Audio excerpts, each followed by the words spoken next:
Today's guest on the podcast is Jasmine, a young lady who had to navigate her parents' divorce, stand up to a non-believing parent and make tough but right choices before she could really commit to following God. My name is Ben Campbell and this is Revival on the Air Today.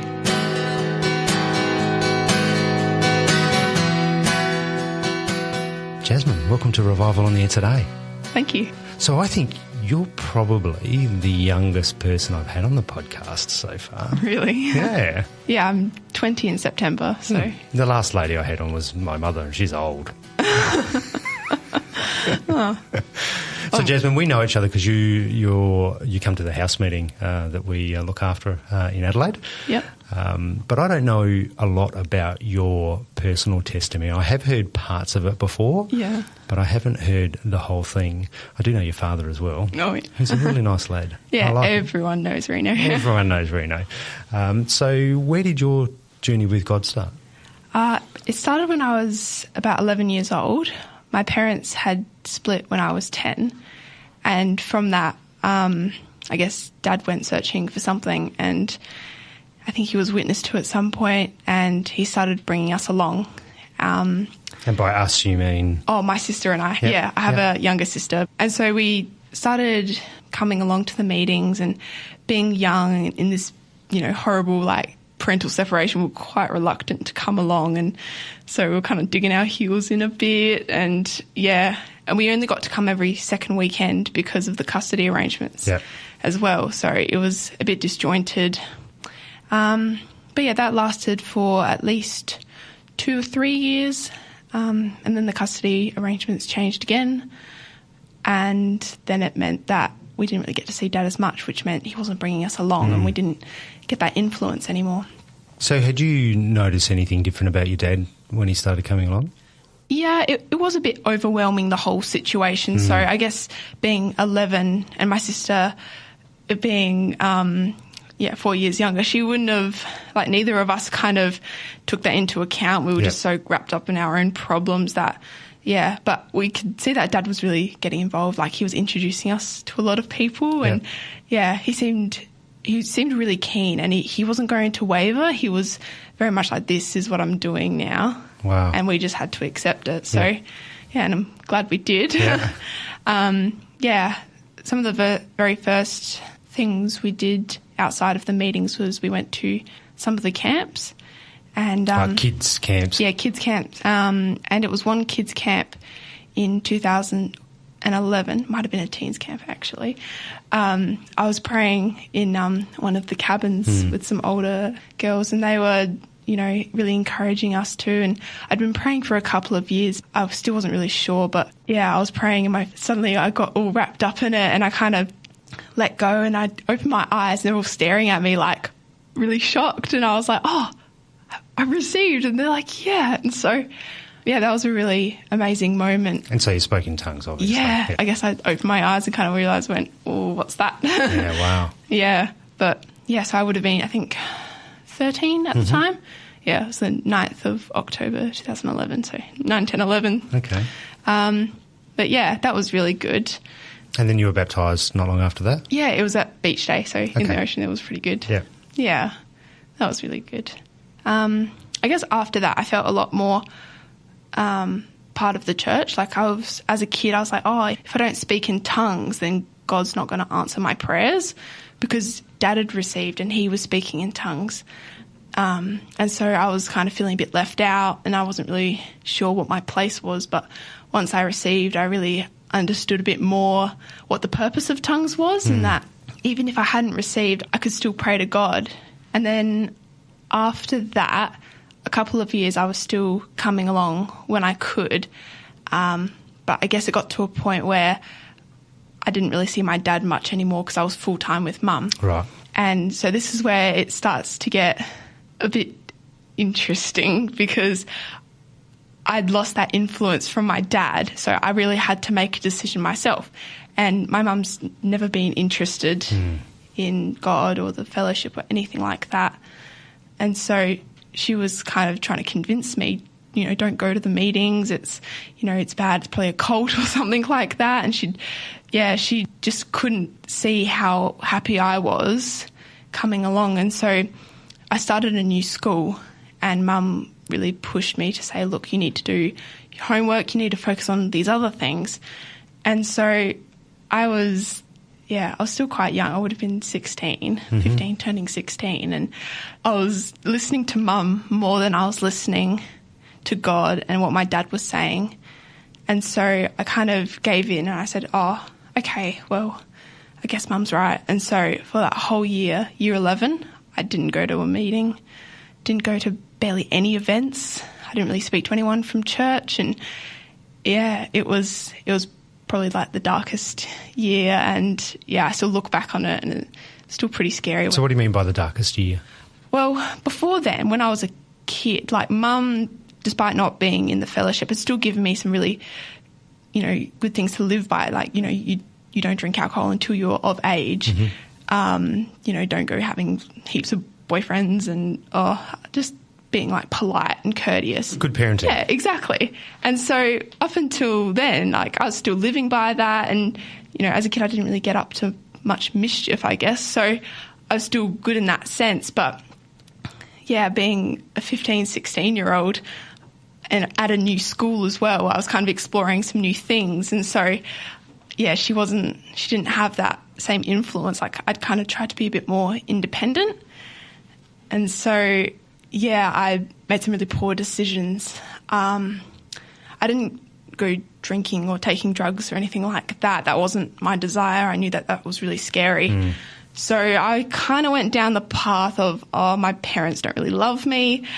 That's the whole separation. It's like they've always like gotten angry with me for making certain decisions. And so I was like, I don't really feel like they're loving me that much. And so I kind of went, right, I need to get myself a boyfriend. That's the only solution. And 15, 16-year-old Jasmine was pretty silly to think that. But I look back and, yeah, I could understand why. But that's not an uncommon thing. I've heard that.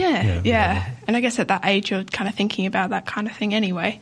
So, yeah, I was like, I'd really like a boyfriend. And so there was this boy that I'd met and I was kind of like, I guess he's okay. And so I think most of year 11 we were dating, but I was in that relationship for all the wrong reasons. And like at the end of the year, it ended, and I guess I was kind of glad because it wasn't going in a very good place. But yeah, that whole year, after that relationship ended, I realised what a mistake I had made. And I realised at that point that I had to get back to fellowship. It was just, I had to get back to the church where, I was being influenced by good things, by good decisions, and not let, loose in a school environment, without anyone helping me. So I just realised, I can't live life like that. That was horrible and unfulfilling. And so year 12 was a new chapter.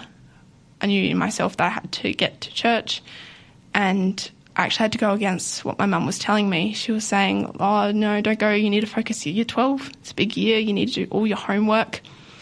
And so... So how did that conversation go? It probably lasted around 2 weeks of kind of, we'd talk, it'd escalate, there'd be shouting and fighting. And then it would kind of like, we'd just separate, like we'd just go into different rooms, we'd just ignore each other for a couple of days and then come back together, talk about it again, fight again, and shouting. And it wasn't a pleasant time, but I knew that it was the process I had to go through in order to make the change, because I couldn't back down, because if I did, then I wouldn't be able to come to the church and, I could have that same year 11 again, and that was just horrible. So it's a pretty bold stand to make against a parent at that age for something so important. Yeah, I would have been 17. And Mum is a very strong believer in, like, my house, my rules, and which is fair enough. I am living in her house, but this was something I wasn't going to compromise on. She didn't fully understand all the poor decisions I'd made. She hadn't been really a part of that. And so she didn't notice what I'd gone through. And so then for me to just go, that was really bad and I need to get somewhere, she didn't understand. And so... In her defence, she doesn't understand the amazing infilling of the Holy Spirit and the importance of fellowship to cultivating that. So she would have done what any person who didn't understand would do. So I don't blame her in that sense, but I guess I knew better in that particular element. And so I was like, no, I have to make the stand. And so from then on, our relationship did deteriorate a bit, and it was a bit hard to, live life at home, still being around her, still, having to talk to her and communicate to her, but this new kind of hostility because of what had happened. But I knew that even though it was horrible and like my relationship with my mum still isn't the best, I know that that's what I had to do, in order to grow in spirit. So, yeah, and when I started coming to church things again, that hostility at home would almost be negligible compared to the happiness I would have at church. Is that right? Wow. Yeah, all the joy and like having prayer and singing choruses and, just being there, listening to the talks. It was just so much better. And so it was a sacrifice I knew I had to make, and that it was the right decision. Unfortunately, this is radio, so no one can actually see the smile on your face as you're talking about what joy, obviously, fellowship brings to you. Yeah. You could just see your demeanour, your change, your smile just came really powerful in your face, yeah. Yeah, and so that change probably occurred over 2 weeks, but, still being 17, I'd actually delayed a bit in getting my licence. And so I live quite close to the Vogue Fellowship. It's about a half-hour walk. And so I didn't have my provisional licence, so I couldn't drive myself anywhere. So I started walking to the Vogue. And at first, I didn't have a lot of friends, moving around to different assemblies and things like that. So I just would sit there and then help during the break, and then I'd just go home. And that's what I did for quite a few months. And then, in year 12, Jack, who goes to the Woodcroft Fellowship, he was in one of my classes, my geography class. At school? Yeah, during year 12. So, he had his licence, and so I was getting pretty good friends with him at that point. And so I figured, I'd go to Woodcroft. I know it's further away, but at least I know that there's someone I could be friends with and kind of, develop more friends, whereas I was just sitting by myself down at the Vogue. And so the bus ride was an hour and a half, and I probably did that for at least 2-3 months. But it was so worth it. Like, I had to leave at 12 o'clock from my house, and then once Jack and I became even closer friends, then he would actually come down, pick me up from my house, and then drive me to the meeting. And then sometimes I'd get lifts with other people as well, and so made it work. And eventually I got my own car, and so now I drive myself. But that generosity really meant a lot in that year. So, Jaz, you've got a few testimonies where God's done some pretty great things for you, but they're sort of all interlinked a little bit. Can you tell me about them? Yeah, sure. My first major miracle was when I was fresh out of school and I needed a job. So fresh out of high school? Yeah. So I just finished year 12 and I decided that a gap year would be the best thing. So that I could save up a bit of money because I wasn't really getting money from much else. So I registered with a traineeship agency because that was really the only option for full-time work. Otherwise, it would just be casual work. So I went to this agency. My first interview was at Adelaide City Council and had my interview. I thought it went well, but turns out they hired someone with more experience, which didn't surprise me. I didn't have a lot up my sleeve at the time. It's a traineeship. You're not supposed to have any experience. Anyway, and then my second interview, it kind of came through with my neighbour. She said, oh, look, the Mitcham Council, they actually do traineeships as well. So I kind of bothered my consultant at the agency a little more, and I got an interview there.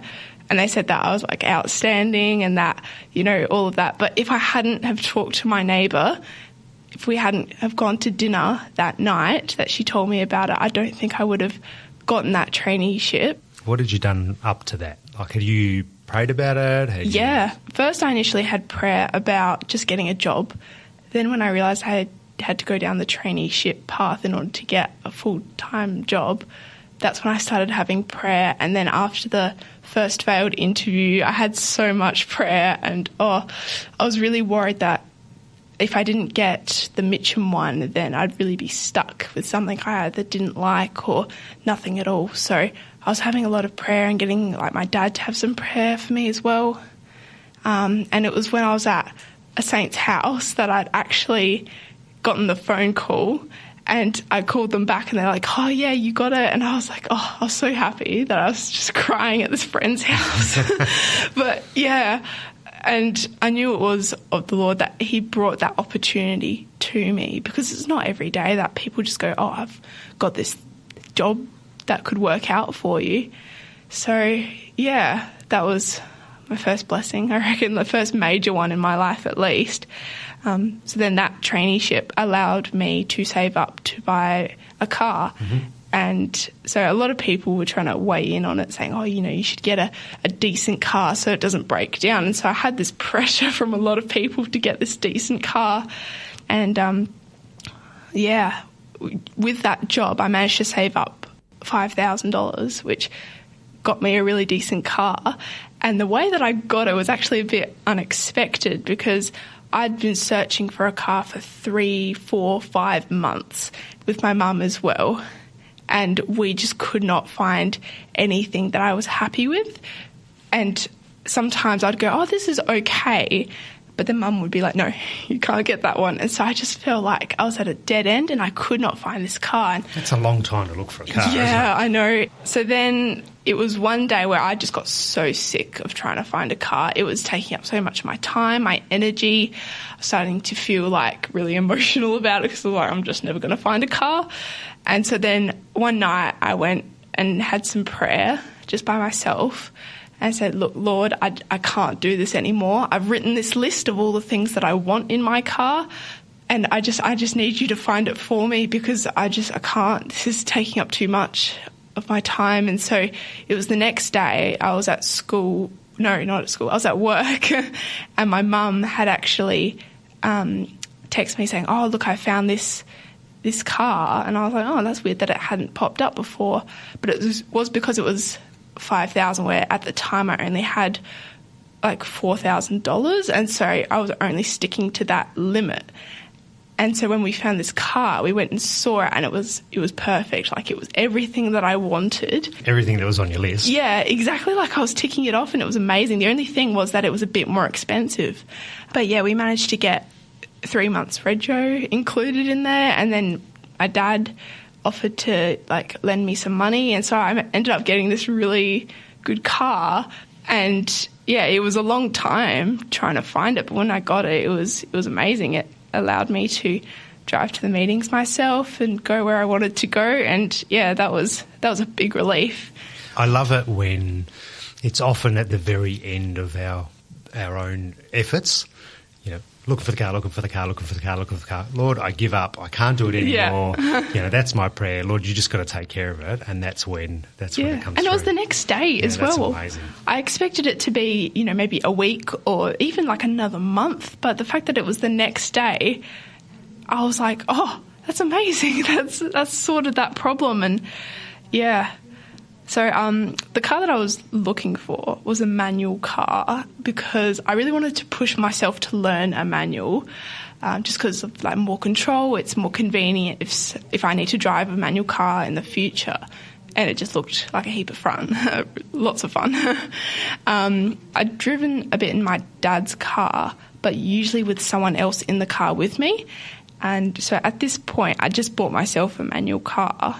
And it would bring this anxiety over me, and I'd, you know, start shaking or sweating, or I feel like I'd have to pull over and just be like, oh, it's so hard. And you just feel like giving up, because it is so hard. And one of my friends who I had in year 12, she had a manual car but had to sell it because she just couldn't deal with all that anxiety. And so, yeah, I was sitting there going, oh, I don't think I can do this. And it was one night after the play down at Elizabeth, I was one of the performers, and we'd all decided to go to Macca's afterwards, and I had my face paint on, and I looked pretty revolting. I was one of the develettes, but I was like, oh, I've got for those that haven't seen the play, it's about Noah's Ark, or it's called Don't Knock Noah, and you would have been all red, I imagine. Yeah, red and black. So your whole face was painted red. Yeah. I didn't look very pretty. And I was just sitting there at Macca's with all my friends who had normal faces, and I just wanted to go home. But the Macca's we'd driven to, it was really far north, and I hadn't been to it before, and so I didn't know how to get home. And so my friends tried to explain to me how to get home, but it just seemed so hard that I just went, yeah, I understand, hopped in my car and started driving. But after like 3 wrong turns, I just got so overwhelmed thinking, oh, I'm so dumb. How is it possible that I cannot find my way home?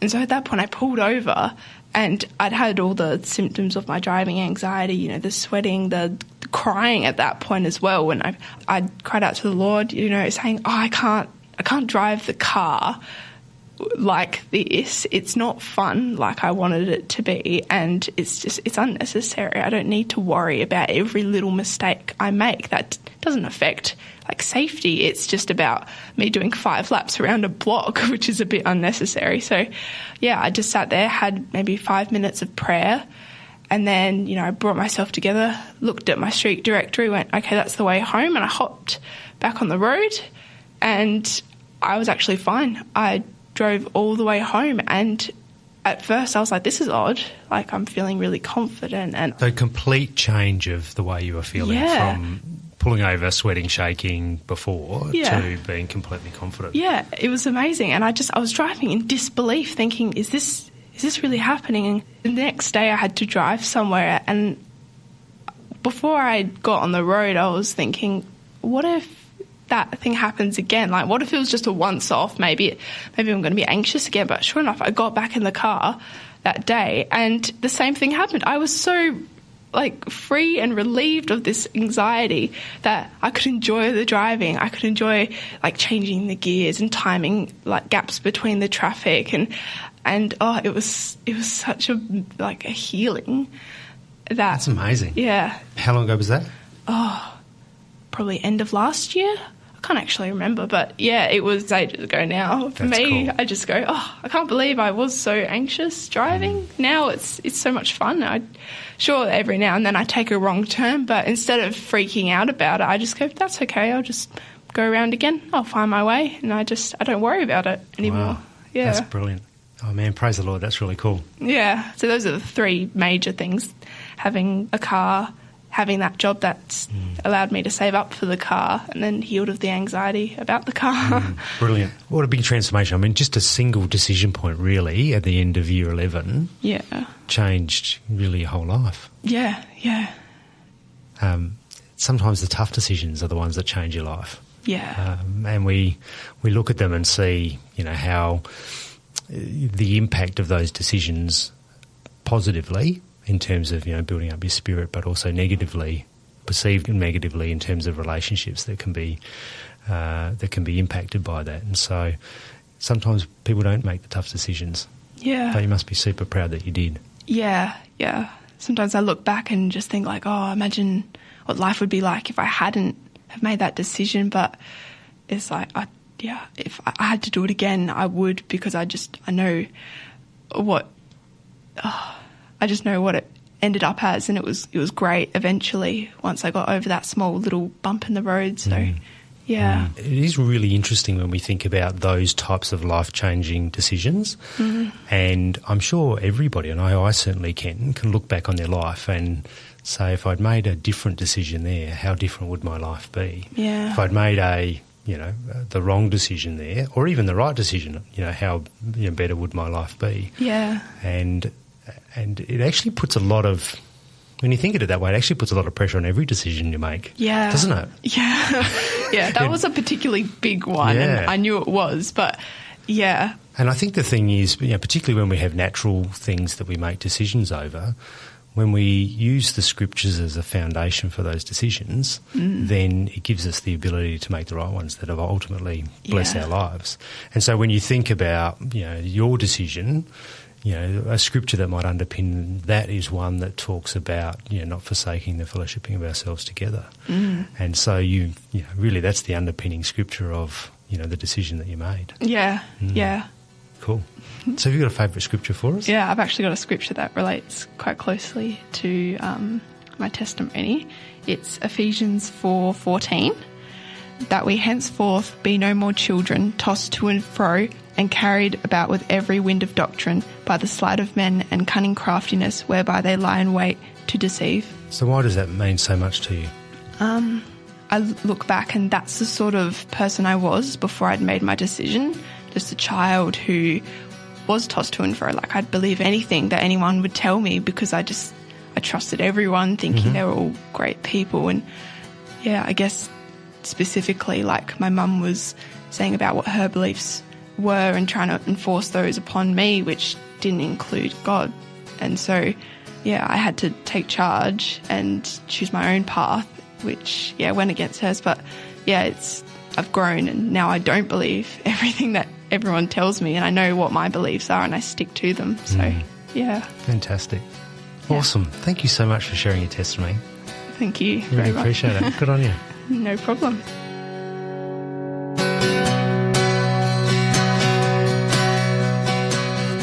A huge thank you to Jazz for sharing her story. It really does embody the concept that we are just one decision away from a totally different life. If you're listening to this and want to know how you can experience the miracles that God promises in the Bible, then visit www.therevivalfellowship.com. Until our next episode, God bless.